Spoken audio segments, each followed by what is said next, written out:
চলে আসলাম সেই চাপাইগাছির নান্দিয়াবিল গ্রামে। কি সুন্দর মনোরম পরিবেশ। এখন আমার জীবনের প্রথম এলাকায় আসা চাপাইগাছি বিল নাজিরপুর গ্রামে আপনাদের দেখানোর জন্য করছি। পরিবেশে গাড়িগুলো চলছে। চাপাইগাছি বিলের মাঠ, বিশাল মাঠ, নাজিরপুর গ্রাম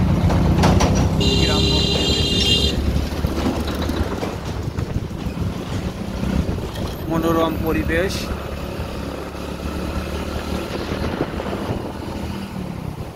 দুই ধার দিয়ে বাড়ি আছে।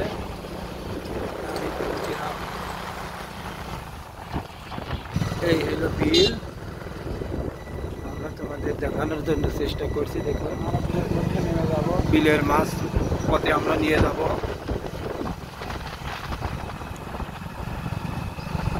আমরা এখন একটা ব্রিজে উঠলাম।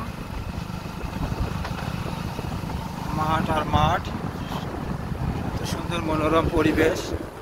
আসলে না দেখলে বোঝা যায় না এত সুন্দর জায়গা।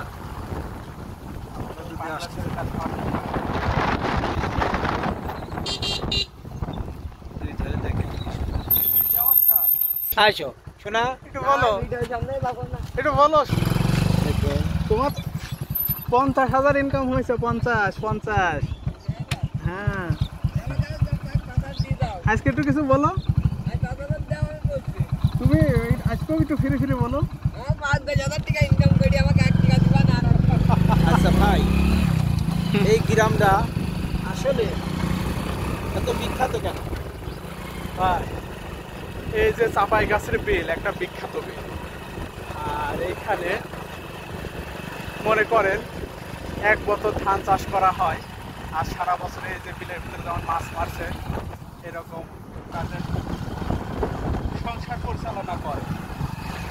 এটা একদিকে যেমন মানুষের কৃষিকাজ করার সুযোগ তৈরি করে দেয়, অন্যদিকে আবার ছেলে পরিবারদের তাদের ইনকামের একটা সোর্স তৈরি করে। সব মিলায় আর কি। আর মনে করেন নদী, পানি, এগুলো তো মাটি, মানুষ, এগুলো সব তো ইনকামের জন্য। মানে নদীতে যে কত প্রকারের ইনকাম হয় এটা একমাত্র নদীর আশপাশের লোকজনই জানে।